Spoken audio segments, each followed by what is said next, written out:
Have you ever walked into a room that looked completely normal on the surface, neatly arranged, well lit, maybe even beautiful, but something deep inside you just felt uncomfortable? You couldn't explain it. Nothing seemed wrong, but your skin prickled, your spirit stirred, and you knew, somehow, that the space wasn't right. That sensation isn't random. It isn't your imagination playing tricks on you. It's a signal, an alert that something unseen may be present. Because the truth is, the world we live in isn't just made of matter. It's also made of energy. And energy is spiritual. You see, everything around you carries energy. Every object in your home, from the most cherished family heirloom to the dollar store trinket you barely notice, holds a kind of vibration.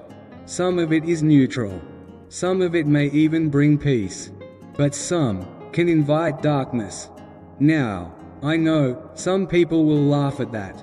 It's just a statue. It's just a painting. It's just an old mirror I found at a flea market. But let me ask you this, what if it's not just an object? What you allow into your home, you're also allowing into your space, your energy, your emotional environment, even your spirit. And not everything that appears harmless truly is. Because an object is never just an object. It carries a story, a purpose, an intention. Sometimes, it even becomes a doorway. Imagine someone gives you a gift, something elegant, expensive, even thoughtful, but later, you discover it was stolen. Suddenly, that gift feels cursed. It makes you uneasy. You question whether you should even keep it. Why? Because on some level, your conscience, and your spirit, recognizes the moral weight attached to it. Now take that feeling and apply it to the spiritual realm. What if that same object wasn't just stolen, but was used in occult rituals? Or made with the intention to glorify something dark, twisted, or unholy? Even if it looks harmless, it carries with it a residue, a presence. So how exactly do objects become spiritually charged? They're not alive. They don't breathe. They don't think. But they don't have to. Spirits don't require life to attach themselves to things. They just need access, and intention provides that access. Across cultures and continents, people have known this for thousands of years. Ritual objects are consecrated. Items are anointed. Tools are crafted with specific spiritual functions. Whether it's an amulet in Southeast Asia, a voodoo doll in Haiti, or a ceremonial dagger in Europe, the principle is the same. Objects can be charged with spiritual force. And it doesn't matter whether you personally believe in that or not. The spiritual realm operates with or without your consent. It's not governed by belief. It's governed by laws, invisible, ancient, and unyielding. Have you ever walked into a thrift store or a second-hand shop and felt unsettled? Have you ever stayed in a hotel room where everything looked clean, but the atmosphere felt off, as though the air was weighed down by memories you couldn't see? That's your spirit reacting to spiritual residue. It's your internal compass picking up what your physical eyes can't.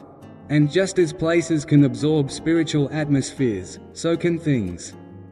A simple hand-carved mask hanging on the wall might be a souvenir to one person, but a spiritual invocation to another. That porcelain doll you found charming in the antique store, it might have once been used in rituals designed to summon. That old leather-bound book on your shelf, its words may have carried meanings far beyond the printed page. Now, I'm not telling you to live in fear of every object you touch. That's not the point. The point is awareness, discernment, knowing that the invisible world is just as real, and just as active, as the visible one, and the objects you surround yourself with can either contribute to your peace, or quietly chip away at it. So ask yourself this: what have you invited into your home without even realizing it? What's sitting on your shelves, hanging on your walls, or tucked away in your drawers? that might be carrying more than just dust? Not everything needs to look evil to carry spiritual weight. Sometimes, the most dangerous things wear the most beautiful disguises. So now that we've uncovered the idea that objects can carry a spiritual presence, some even acting as gateways, you might be wondering, what should I be looking out for? What kind of items could possibly carry this hidden weight? Let's start with the obvious. Anything with a direct tie to the occult, to demonic imagery, or to dark spiritual practices should immediately raise red flags. Objects that have been used in witchcraft, seances, or rituals, these are more than just relics of someone's spiritual curiosity.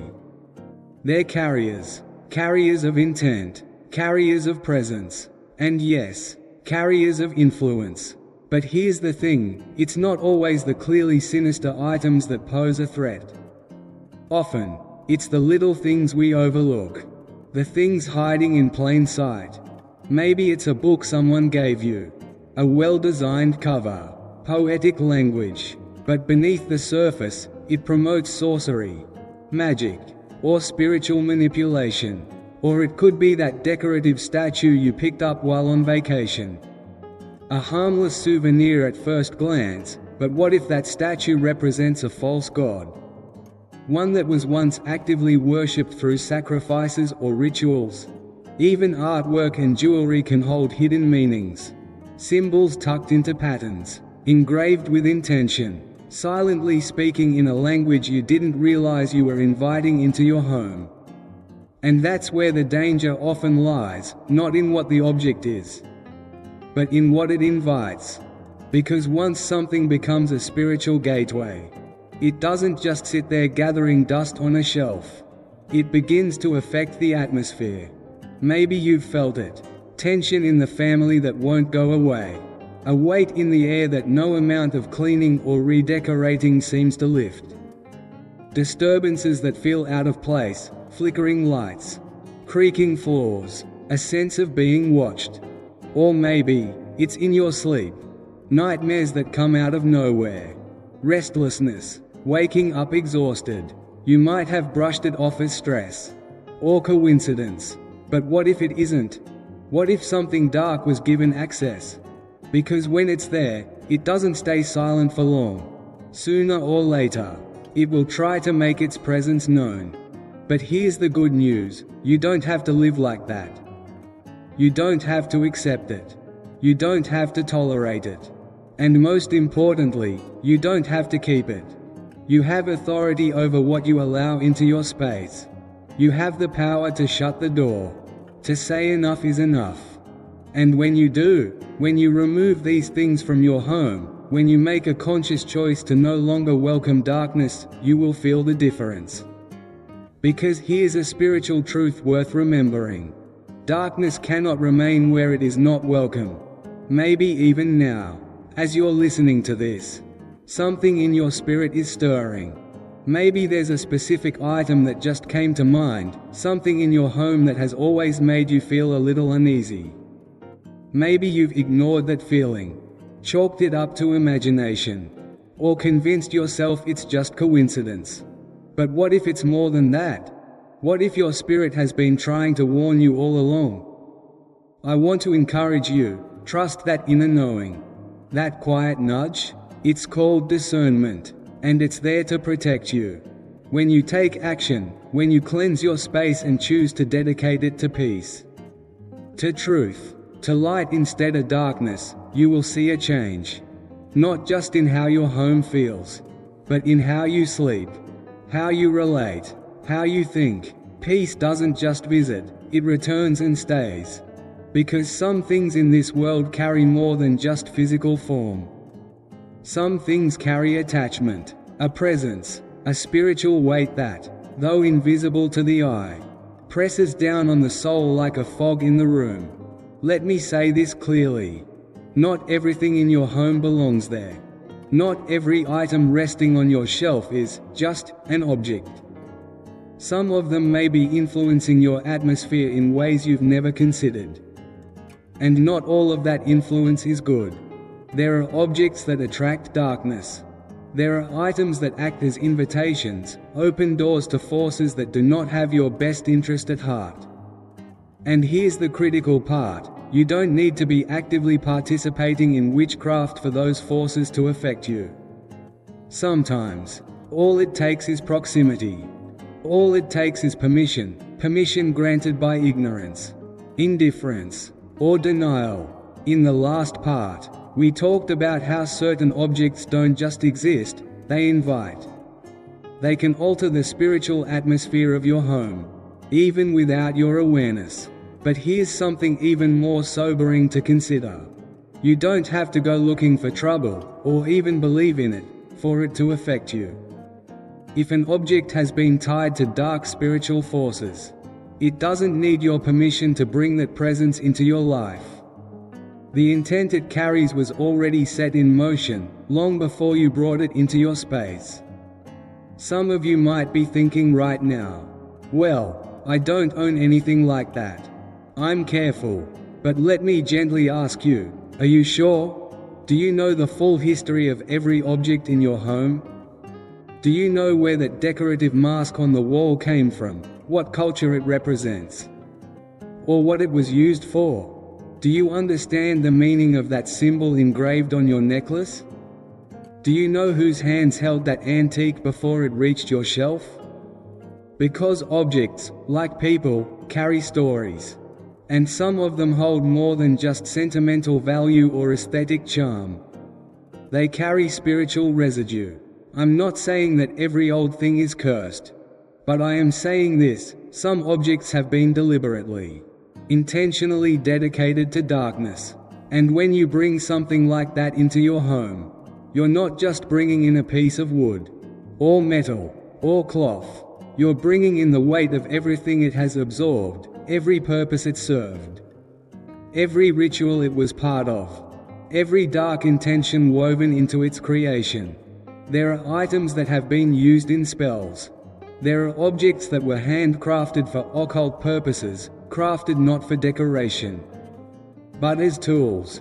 Some have even been cursed by people who knew exactly what they were doing, people who understood the power of invocation, alignment, and dedication in the spiritual realm. And let me say this clearly: the spiritual realm is not fiction. It's not myth. It's not ancient superstition.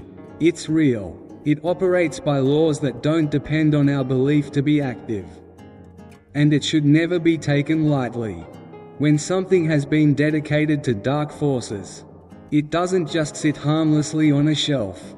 It becomes a doorway, a silent invitation. And what walks through that door is never neutral. Ask anyone who has dealt with these things.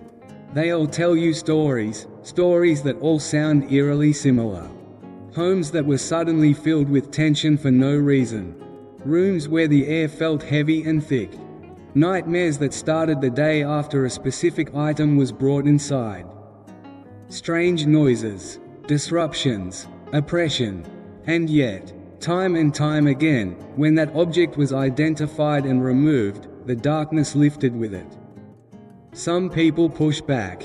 They say, "But I just bought it for decoration. I didn't know what it was." But let me tell you something hard, yet necessary to hear. Ignorance does not change reality. If an object was created with evil intent, that energy doesn't vanish just because you were unaware. If someone prayed over it in the name of darkness, that influence doesn't disappear just because you didn't catch the symbolism. It's not your belief that activates it, it's the intent embedded within it. And here's where discernment becomes your best friend. The moment something in your spirit feels off, the moment you get that tight feeling in your chest when you walk past a certain shelf, or when you notice a strange heaviness every time you're in a particular room, pay attention. I've met people who clung to objects because they looked harmless. But later, they discovered that the very thing keeping their home in spiritual bondage was that one item they refused to question. A strange doll that always seemed to be in a different place. A souvenir trinket from a foreign country that somehow brought with it tension, restlessness, and fear. A book that seemed intriguing on the surface, but held something deeper, something darker, than just words. As we just explored, the spiritual weight an object carries doesn't vanish simply because you were unaware of it. The moment you remove that item, the moment it physically leaves your home, the atmosphere can shift. The oppression lifts. And for some of you, this is starting to hit close to home. Right now, you may be thinking of something in your house that has always made you feel a little uneasy. Maybe it's been sitting on a shelf, tucked in a drawer, or hanging on a wall. Maybe you've felt something about it before, but brushed it off.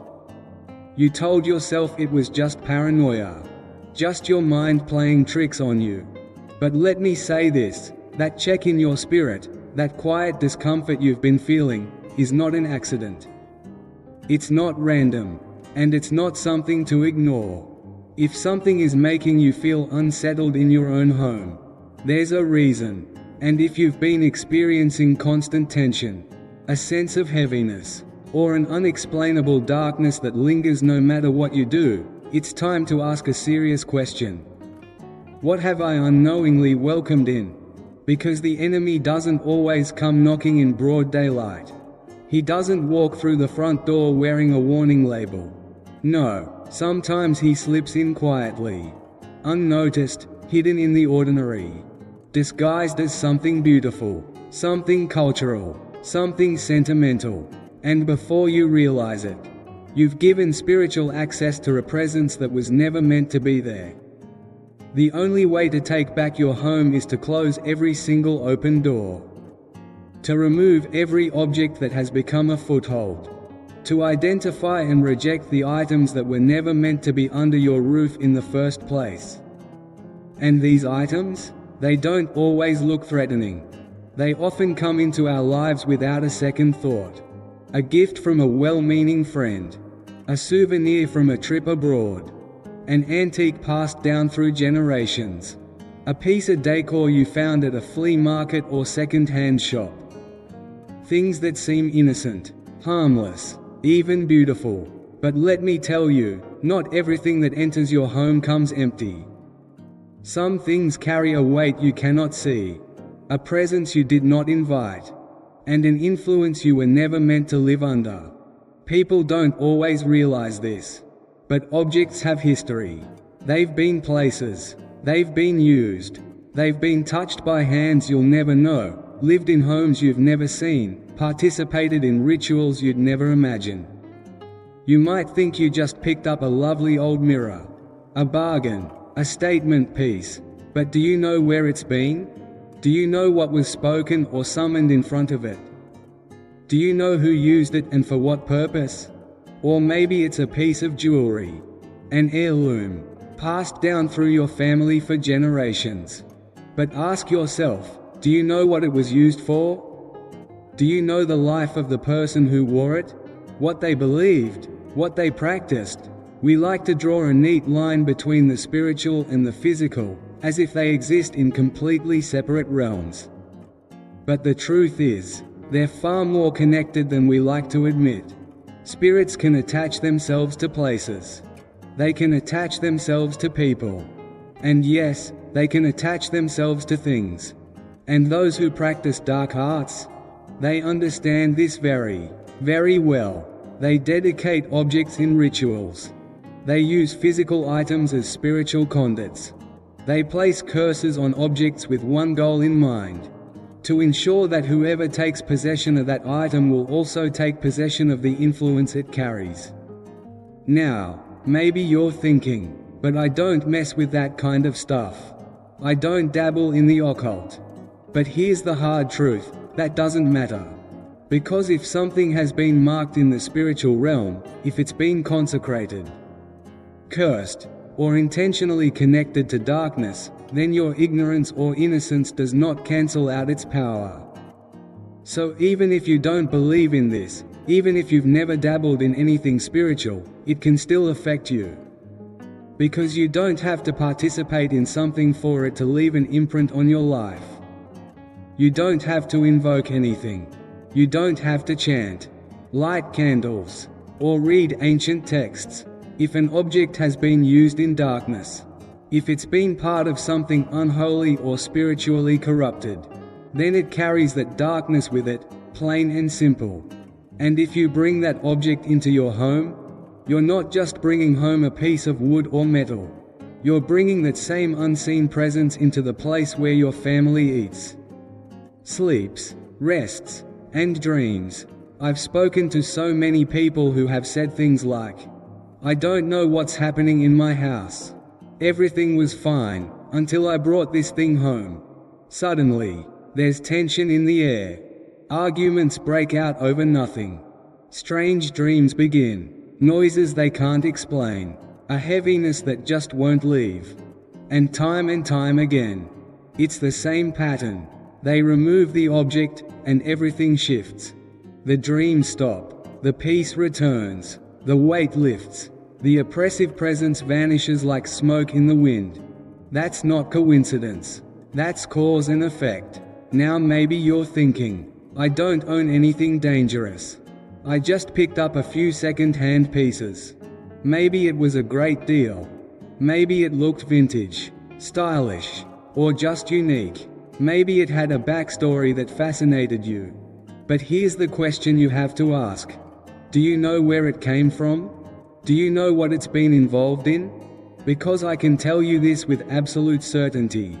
If that object was ever used in any kind of dark spiritual practice, if it was part of a ritual, a seance, or anything tied to the demonic, you do not want that in your house.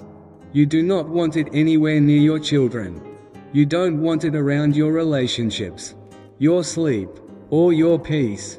And let me be clear, this isn't just about so-called haunted items. It's not only about the creepy-looking stuff. It's about anything that carries a spirit of oppression. That includes statues or carvings created to honor false gods, books and artifacts used in spiritual ceremonies not rooted in light, even everyday items, paintings, figurines, pieces of jewelry that appear completely normal at first glance, but spiritually are anything but. You won't always be able to tell just by looking. Darkness doesn't always wear dark colors. Sometimes it hides behind beauty, nostalgia, or culture, but you will know it by the way it makes you feel. By what begins to change when it enters your home. By the things that start happening that weren't happening before. You don't have to live under that influence. You were not created to let an object dictate the spiritual temperature of your house. You have the authority, over what stays and what goes. And when you recognize something isn't right, when you feel the heaviness, the unease, the sense of something lingering around an object, don't ignore it. Remove it. Physically take it out of your house. Break its hold by severing its connection to your home, your spirit, and your atmosphere. Because let me remind you, the enemy is always looking for a way in. And most of the time, he doesn't walk through the front door. Sometimes, he comes in through the things we carry, the items we hang on our walls, the gifts we keep on our shelves, the things we hold onto, thinking they're just harmless decorations. But if something is disturbing your peace, if it's changing the tone in your home, if it makes you feel anxious, uneasy, or spiritually drained, then it's not just decoration. It's a doorway. We've talked about how spiritual influence can slip into your home quietly, disguised as something ordinary, harmless, even beautiful. But the good news is this: you don't need to keep it. You don't owe it a place in your life. If something doesn't belong, if something feels spiritually heavy, unsettling, or simply off, then it's time to let it go. Because when you cleanse your home, when you remove what doesn't align with peace and light, when you reclaim your authority over your space, you will feel the shift. The air will feel lighter. The heaviness will lift. Peace, true peace, will return. And you'll begin walking in a freedom that was meant for you all along. Now here's the truth. There are things in many of our homes right now that we never give a second thought to. Decorations on the walls, artwork on the shelves, symbols on our clothes, little trinkets and souvenirs we've collected over the years. They seem completely innocent, just design, just culture, just style. But let me tell you something clearly. Not everything that looks harmless is harmless. Not everything that seems like just a design is without meaning. Some things carry deeper roots. Some things were birthed from darker places. And some things were never meant to exist in a home that's been dedicated to light. You see, symbols have power. Imagery holds influence. That's why they've been used across history, in every ancient civilization, every religion, every spiritual practice. Because what you place in your home, what you choose to surround yourself with, speaks. It creates an atmosphere. It sets a tone. It invites something, whether you realize it or not. And if you're not intentional, if you're not spiritually discerning, you might accidentally be displaying something that isn't neutral at all, but spiritually destructive. You might be unknowingly inviting darkness, rather than pushing it away. Now, some people might say, well, I didn't put it there for that reason. I didn't mean for it to represent anything spiritual. So it doesn't matter. But friend, let me be direct. Meaning is not erased by ignorance. If a symbol was created to represent something demonic, it carries that meaning, no matter what you believe. If a piece of artwork was inspired by darkness, that spirit lingers, no matter how beautiful the technique. If an object was intentionally crafted to honor something unholy, its presence speaks, even if you aren't listening. Just because you don't acknowledge it, doesn't mean it stops functioning. Let me put it this way. You wouldn't bring a bottle of poison into your kitchen and say, well, I don't believe it's poison, so it won't hurt me. Of course not. Because poison doesn't need your belief to do what it was designed to do. Its effect is in its nature, not in your opinion. And in the same way, a symbol or object dedicated to darkness doesn't need your agreement to carry spiritual influence. It was created with intent. That intent does not vanish because you're unaware of it. Some of you, right now, have things in your home that you've never truly questioned. But if you really took a closer look, if you were honest about how certain items make you feel, you'd begin to realize that not everything is as innocent as it seems. Maybe it's a painting that always made you uneasy, but you couldn't put your finger on why. Maybe it's a statue or a carved figure from another country, beautifully made, but created to represent a false god or unfamiliar spirit. Maybe it's clothing you bought simply because it looked cool, but it's covered in symbols you never took the time to understand. Let me tell you, these things have meaning, and whether or not you meant to invite anything in, the object itself may have already been speaking into your space. In the last part, we talked about how some things don't need your permission to carry influence. Even if you never meant to invite anything dark into your life, the presence attached to certain objects can still affect your space. And that's not superstition, that's spiritual reality. I've known people who kept certain items in their homes for years, sometimes even decades, before realizing the quiet, unsettling impact those objects were having. They couldn't explain it. Rooms that always felt heavy. A strange tension that hung in the air like a fog. Nightmares that wouldn't stop, no matter how peaceful their life seemed on the surface. Arguments in the family that felt unnatural. No one could trace where it began, but it lingered like a shadow no one could shake. And then one day, something clicked. They removed the object. They took down the artwork. They got rid of the statue. They discarded the necklace, the carving, the strange souvenir that had always made them feel just slightly off. And in that moment, something changed. Suddenly, the atmosphere shifted. The heaviness lifted. The peace returned. What once felt like oppression slowly dissolved. And let me be very clear, that is not a coincidence. That is spiritual law in action. You see, the enemy doesn't come to your home waving a flag that says, "I'm here to destroy your peace." No, he's far more subtle than that.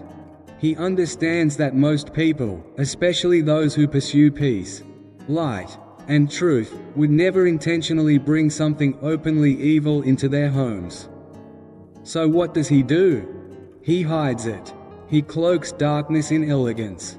He tucks it away in background images, buries it in the details of jewelry, engraves it into pop culture symbols that most of us don't even think twice about. He makes it blend. And the more we surround ourselves with it, the more desensitized we become. Eventually, we don't even see it anymore, it just becomes part of the decor. Part of the wardrobe, part of the background. But just because you've stopped noticing it, doesn't mean its influence has disappeared. And let me say this clearly. This isn't about fear. This isn't about paranoia or living in anxiety. It's about awareness. It's about discernment. It's about being spiritually awake enough to recognize when something doesn't belong. If an object carries meaning rooted in darkness, why would you want it in your home? Why would you let it hang on your wall? Why let it sit on your shelf? Why wear it on your body? Why give space, any space, to something that was never meant to share a room with your peace? You have to be intentional. Because your home isn't just a place where you eat and sleep. It's a spiritual atmosphere. It's a sanctuary. And the things you allow into it will shape its energy. So if you're constantly surrounding yourself, without knowing, with objects that glorify darkness, it should not surprise you when that darkness starts to reveal itself. Sometimes through restlessness. Sometimes through conflict. Sometimes through a weight in the air you can't put into words. But here's the hope. You don't have to tolerate it. You don't have to keep it. And most importantly, you don't have to live under its influence. You have authority. You have the power to take back control of your space. You have the right to draw a line and say, "No more." Some of you listening right now are already thinking about that one item. That one thing in your house that never quite sat right with you. Maybe you've had that feeling for a while but kept ignoring it. Maybe you thought it was harmless. Maybe you're just now realizing, it's not just decoration. It's an open door. Whatever it is, I want to challenge you. Remove it. Let it go. Close that door. And when you do, you'll notice the change. You'll feel the shift. Peace will return. The atmosphere will be light again. And you'll know, without a doubt, you made the right decision. Because here's something most people never stop to consider.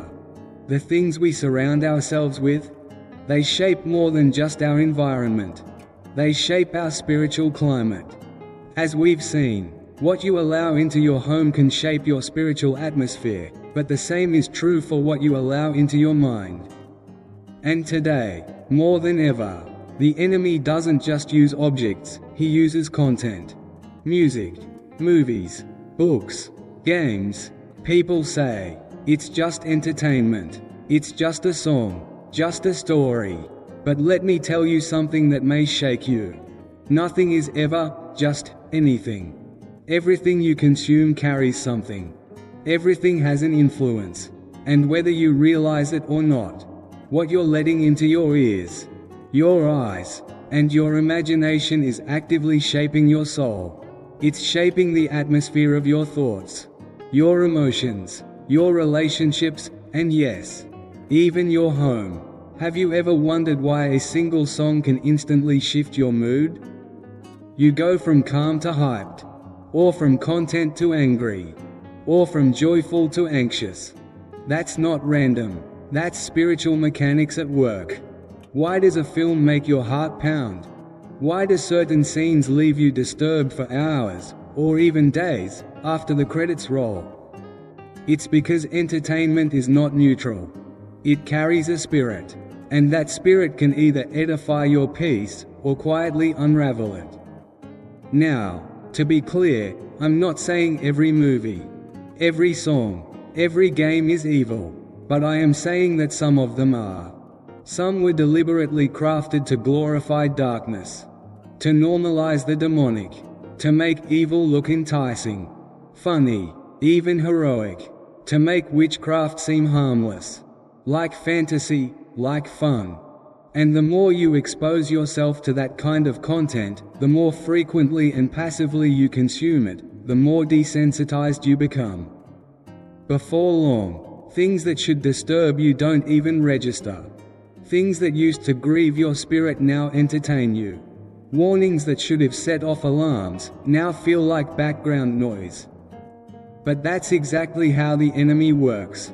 He doesn't burst through your screen screaming, "Danger!" No, he wraps darkness in delight. He hides destruction in a catchy beat. He packages spiritual perversion in fantasy worlds, charming characters, and brilliant visuals. People don't realize how powerful this influence is. They binge horror movies about demons, possessions, and rituals, and say, "It's just a story." But then they wonder why they're having nightmares. Why they wake up with fear. Why the shadows in their home feel a little too alive. Why something shifted, but they can't explain what or why. They listen to music filled with rage, rebellion, and violence, then question why their mood is always sour. Why arguments are breaking out. Why their thoughts feel darker. Why they're snapping at the people they love. They play video games that glorify the occult, where spells, curses, and rituals are part of the gameplay. Then wonder why their kids are having night terrors. Why the home feels heavier. Why division has crept into the family dynamic like a slow leak. And when you bring this up, people respond with, "But I don't take it seriously. I don't even believe in all that." But here's the truth. Your belief doesn't change reality. If you walk into a burning house, it doesn't matter if you believe in fire or not, you're going to get burned. And if you open a door to spiritual darkness, whether through entertainment, imagery, or ideas, it will come in. It doesn't need your belief to operate. It just needs your permission. And sometimes, permission sounds like a beat. Sometimes it looks like a movie poster. Sometimes it feels like just something to relax. But spiritually, it's an invitation. We've said it before, but it bears repeating. It doesn't matter whether or not you believe in it. If you entertain yourself with things rooted in darkness, if you consume music, movies, or games that glorify what is unholy, it will still have an effect on you. And some of you listening right now, you know exactly what I'm talking about. You've felt it. You've experienced it. You turned off a certain song, and immediately, the heaviness in the room lifted. You stopped watching certain movies, and noticed your home started to feel lighter, more peaceful, more still. You stepped away from books, shows, or games filled with dark themes and occult symbols, and suddenly, you started sleeping better at night. That is not a coincidence. That is spiritual cause and effect. Because what you feed your mind, what you allow into your environment, shapes your spirit. It either invites light, or it opens the door to darkness. There's no neutral ground.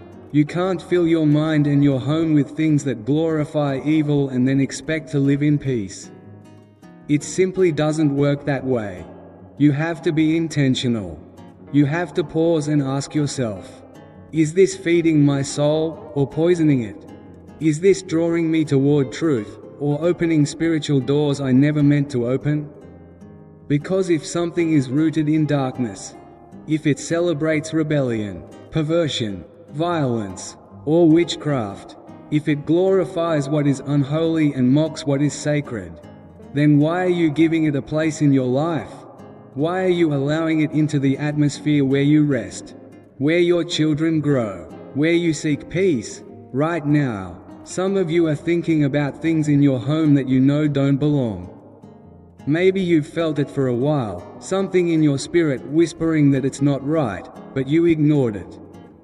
Maybe you even saw the effects, but convinced yourself it was just your imagination. Let me speak clearly to that voice inside you. It's not nothing. That stirring you feel, that unease you've been brushing off, that check in your spirit, it's there for a reason. And the truth is, you don't have to live under that influence any longer. You have the authority to make a change. You have the freedom to shut that door. And when you do, when you choose to remove what doesn't belong, when you take a stand and say, "No more," you will feel the shift. Peace will return. Darkness will lose its grip. The air will feel clearer, lighter, and you'll begin to see and feel just how powerful the things you allow into your life truly are. See, some people think, well, I'm not playing with Ouija boards. I'm not casting spells, so I'm safe, right? But let me tell you something hard and true.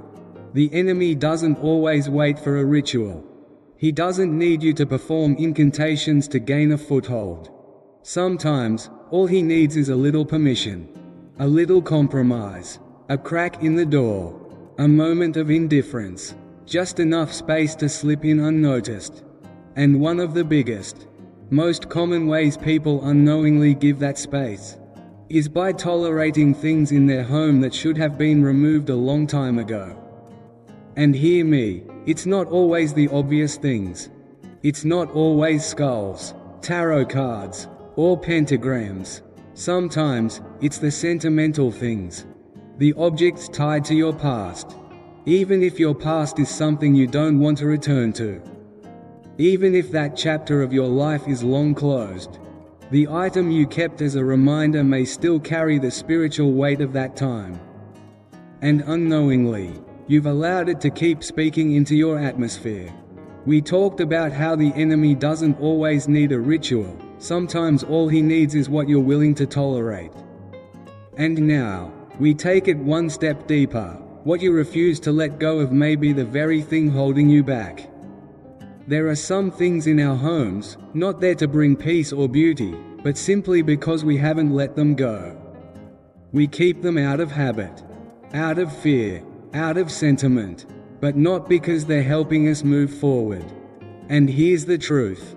Not everything in your house is just an object. Some things carry an attachment.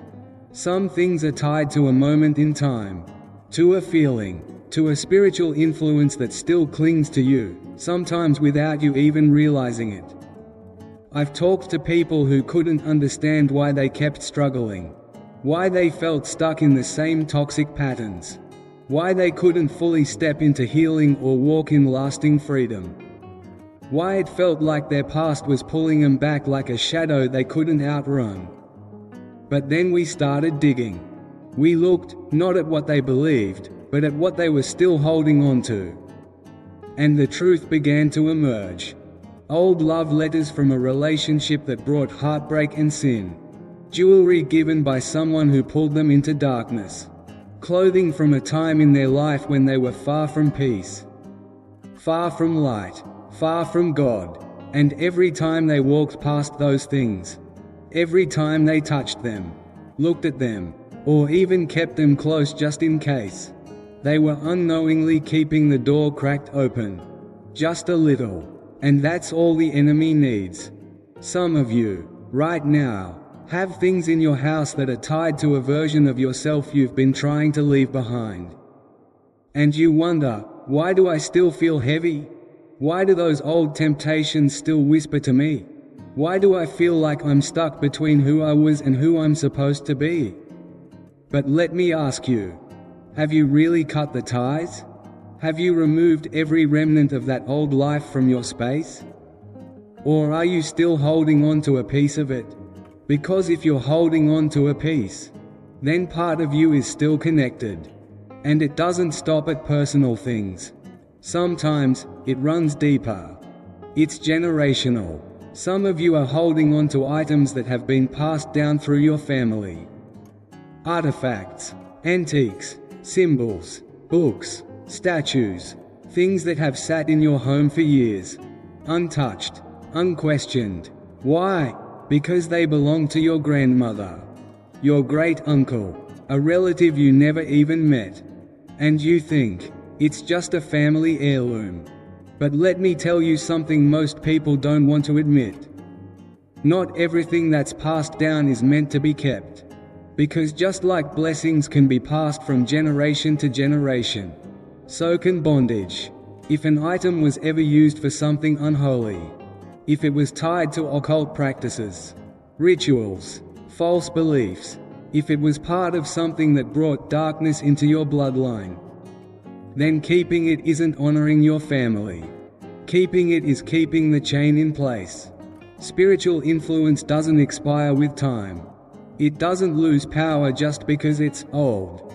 In fact, some of the strongest strongholds in people's lives are the ones tied to heritage, carried through generations like invisible chains wrapped in tradition.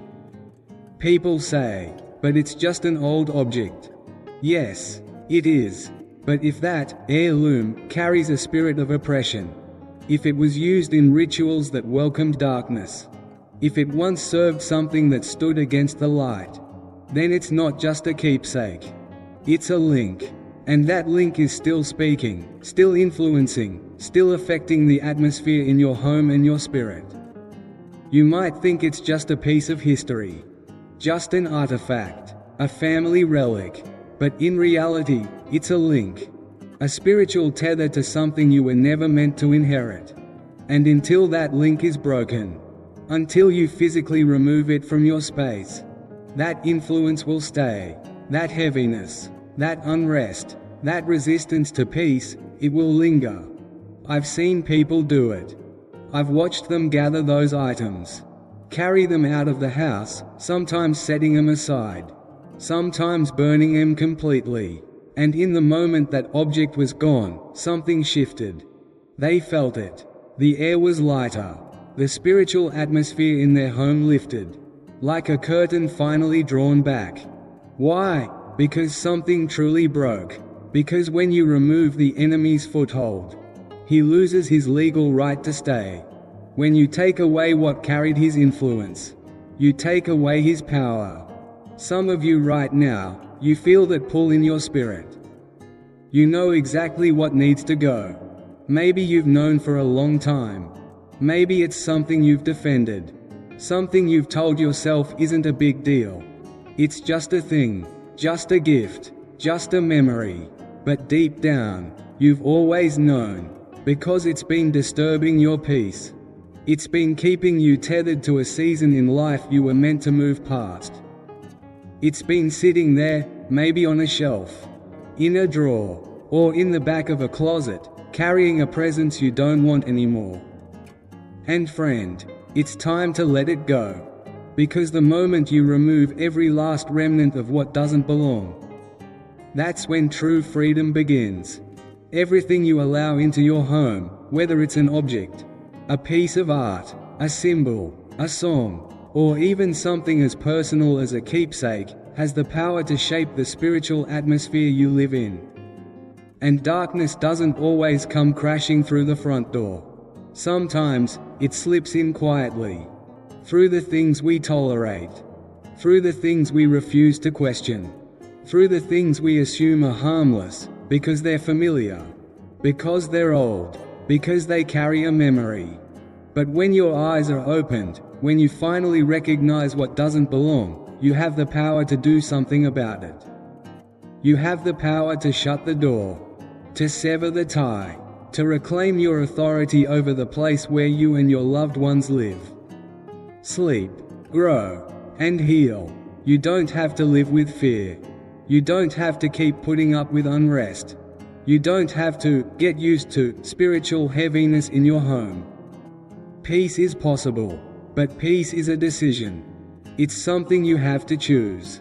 So take a look around your home, not with just your eyes, but with your spirit. What needs to go? What's still hanging on? not because it blesses your life, but because you haven't had the courage to let it go.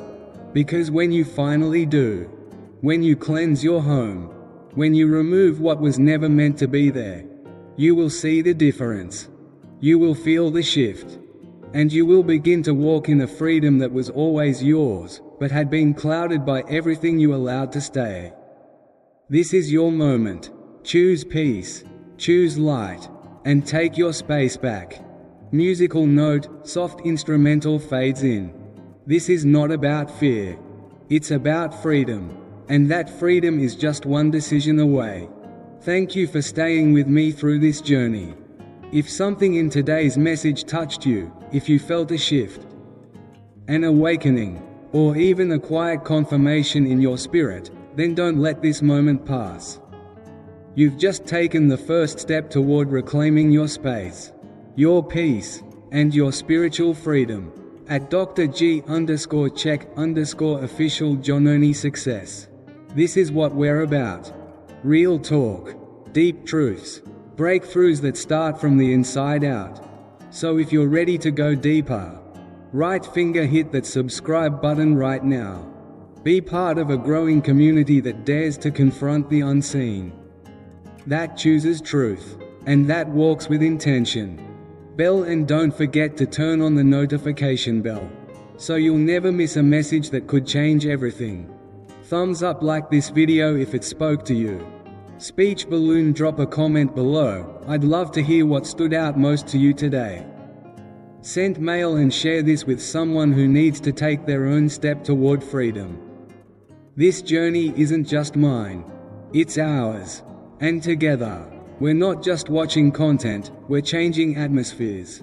Until next time, stay discerning, stay courageous, stay free.